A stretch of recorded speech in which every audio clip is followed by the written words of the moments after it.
Oh, hello. This is part 25 of Ninja News. I'm your host, Ninja Johnny Boy. Welcome. Welcome, ladies and gentlemen. Excuse me. Hope you're all in a good mood, in a great mood, and in a comfortable setting. You know, maybe relaxing. Maybe relaxing with a cool beverage. Maybe some snacks, maybe both. Maybe some lovely snacks, maybe some nuts, cashews, chips, Cheetos. You get the idea. Got an update on a story I recently covered, which involved North Korea regarding their missile launch. Let's get right into it, shall we? U.S. Ambassador to UN Nikki Haley votes at a Security Council meeting at the United Nations headquarters in New York on April 12th. Haley and other diplomats demanded the UNSC emergency meeting over North Korea's latest missile test. US and Japan request emergency UNSC session on North Korea after latest missile test. United Nations. The U.S. and Japan on Sunday called for an emergency meeting of the United Nations Security Council on North Korea after Pyongyang carried out its latest missile test, diplomats said. The meeting has been scheduled in principle for Tuesday afternoon according to the UN mission of Uruguay, which currently holds the Council's presidency. North Korea launched a ballistic missile early on Sunday in what was seen as a challenge to South Korea's new president, Moon Jae-in, a liberal who has said he wants to ease tensions with the North. It was the North's second missile firing in 2 weeks and came amid mounting international concern over Pyongyang's progress in developing nuclear weapons that could be carried by long-range missiles. The latest projectile, launched from a military base in Kusong, near the country's northwest coast, traveled some 435 miles, or 700 kilometers, before landing in the Sea of Japan. There are no excuses that justify North Korea's actions. Nikki Haley, the U.S. ambassador to the UN, tweeted, "This was close to home for Russia. China can't expect dialogue. This threat is real." In Brussels, NATO spokeswoman Oana Lungescu called Pyongyang's move a new flagrant breach of a series of United Nations Security Council resolutions constituting a threat to international peace and security. And EU Foreign Affairs spokeswoman Maja Kosinakic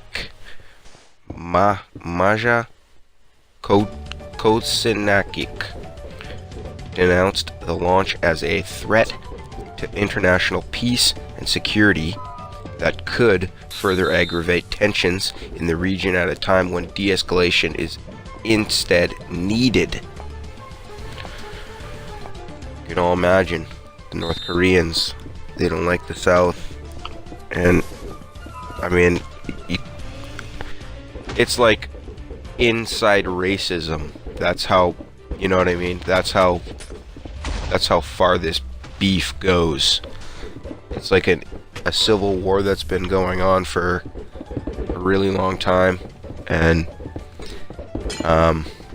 powers that be are backing one side and the other powers that be are backing the other side.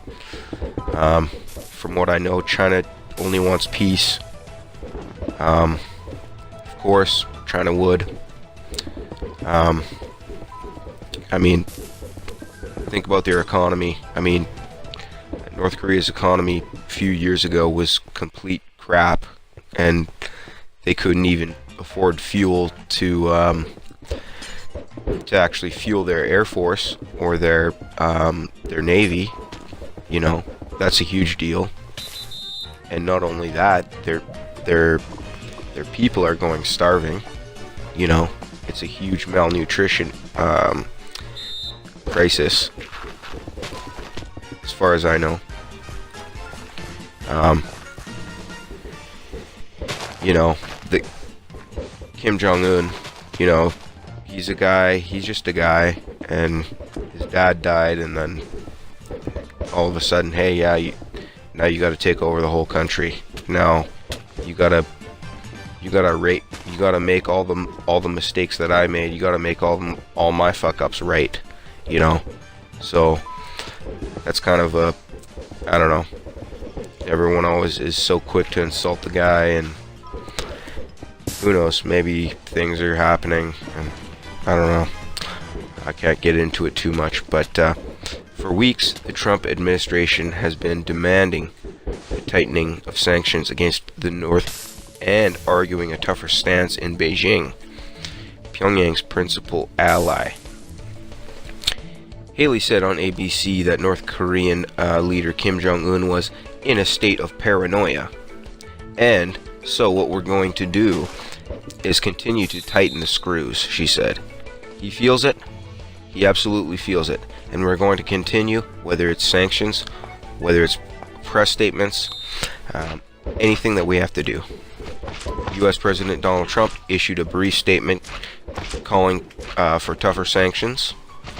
Let this latest provocation serve as a call for all nations to implement far stronger sanctions against North Korea, he said. The Trump.